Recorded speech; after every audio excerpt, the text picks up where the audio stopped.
there guys, Ken here. You're a Thrifty Apprentice and welcome to Water Soluble Wednesday. In today's video, we are going to be tackling a poppy, which is the prompt for day 9 from Doodle Wash's August 2023 prompt list. I'm painting on Bianyo watercolor paper, which came in the Bianyo art kit that we reviewed not too long ago. And I'm using a few different variety of brushes along with Turner Artist Watercolors. Now, the colors that I'm going to be using is 4 or 5 of them. There's dioxazine violet, fire red, sap green, ultramarine blue, and a permanent yellow. Now, I mixed up 3 different polos of the sap green, one just regular sap green, one with a little of the permanent yellow in it to give it more of a yellow green feel. And one of the polos I mixed with ultramarine blue in order to give me the deeper, darker shading tone that I would need.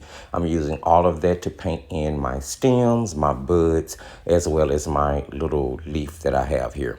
Now, when I was painting the bud, you will see that after getting the color in the way I want it, I grabbed a credit card scraper, which is just like a cut off corner of an old gift card or an old credit card that you're no longer using. And I used the corner of that little scraper to pull out the little fine hairs that you normally see on a poppy bud or on a poppy bud stem. Now, that was a little trick that I picked up from the Frugal Crafter years and years and years ago. And I've been using it, and it lends to wonderful details when you're doing veinage and little hairy things of that nature. Now, you're going to notice that to the light side of whatever I was painting, I used more of the yellow-green color. Then I went back in on the darker side, or what would have been the shadow side, with just regular sap green. Now, the object here is to give that time to dry and then to go back in with the darker green I made from mixing the sap with the ultramarine blue in order to paint in the definite detail and shadow. Once I had everything there sort of the way I wanted it, I moved on to actually doing the petals of the poppy itself. Now, here is the thing that I've discovered about the Turner Artist Watercolors since I've unboxed, swatched, and started to use them. These are some really kind of gummy paints. They don't completely dry. They do re-wet really well, but they tend to gum up on the brush. So I was having to make sure to mix the paint out on the palette to make sure that I didn't transfer any of that gummy paint or have too much concentration in color when I actually went to paint. With that being said, I experienced some difficulties with the saturation of these paints as well. Now, they have some unique colors in them known as the Maya colors, and those colors are definitely a miss to me. Now, I'm going to get into this in much more depth when I get around to doing the review after another painting or two. But right out the gate, just using them through the swatching and for this first field test, the Maya colors were definitely a miss for me. Very weak in saturation, very weak in concentration. I just wasn't impressed with those at all. As far as the rest of the paints that were in the set, as I said earlier, depending on which ones you use, which was mainly all of them, they were a bit gummy, but we'll get into all of that later. Now, what you see me doing after I lay down a layer of the fire red, because that's the color that I'm using, believe it or not, and then I use another mixture of the fire red with ultramarine, a little ultramarine to try to, darken it up, give me a darker tone. I'll be really honest with you. I wasn't really happy with the way this was coming out either. And as I told you guys, it was my second attempt. You'll see me go in, you'll see me lay down base color and sort of water it down to get lighter tones. You'll see me going back in with heavier concentrations of just the regular fire red in order to try to get a mid-tone. And then I'm going to go back in with the mixture of the fire red deepened with a little bit of the ultramarine to lay in shadows. From the first layer, I use the credit card scraper to scrape in the veins. And if you use this technique for your flower petals, my suggestion would be start at the top of the petal and pull each one of those lines in towards the center, because you want to make sure that you paint, draw, or even credit card scrape in the direction of the flower. You'll also see that I'm using a napkin to sort of lift out color as I go in order to keep some of the white of my paper and to keep in those areas that would sort of be my secondary highlights. I'm trying to get a lot better at doing this. You guys know me, typically I'll just paint, then I'll grab bleed proof and use that to do my highlighting. But I do want to become used to using the white of my paper more. So that's what you see me doing here. Now, I hem and hawed and I went back and forth with blending the different shades of the fire red that I had, lifting them out, putting in more, blending it out, lifting it out. And for some reason, I just could not get it the way that I wanted. Mainly because I noticed that there is quite a shift from the way the paint looks wet to the way it looks dry.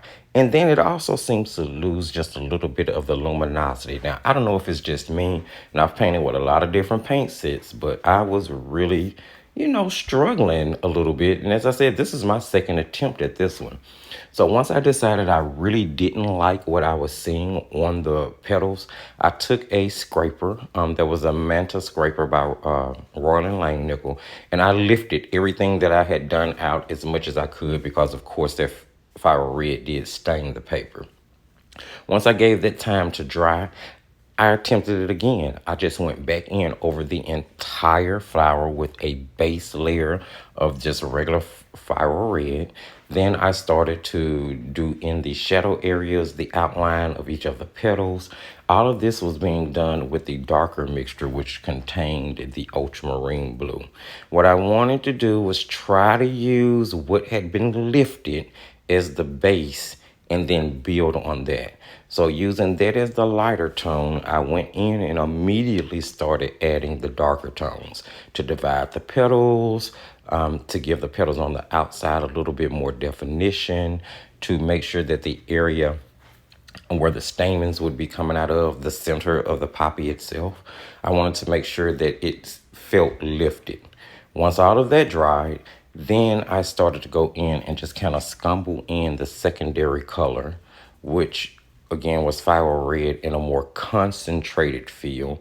And I'm just hitting all those areas where the shadow would normally be and then trying to blend it across each of the petals. I felt like this was giving me more of the feel that I was looking for originally.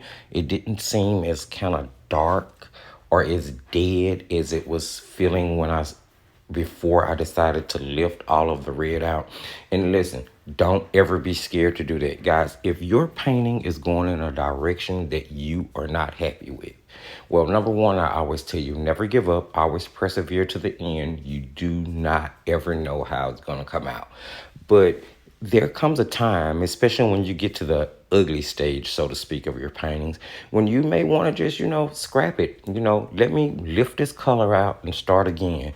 And that's exactly what I did. And as you can see here, it turned out much, much better. Once I had the saturation on the petals the way that I wanted, I gave it time to dry completely so I wouldn't have any issues lifting.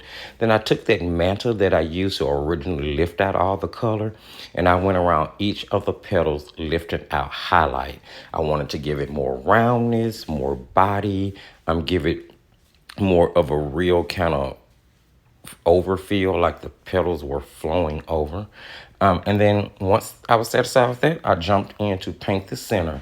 Now that center is dioxazine violet mixed with ultramarine blue until I got the shade of violet that I wanted. And once I dropped it into a wet consistency in the middle of the petals, once again, I grabbed that credit card scraper and I used it to pull up the little hairs that you would see on the center part of a poppy flower.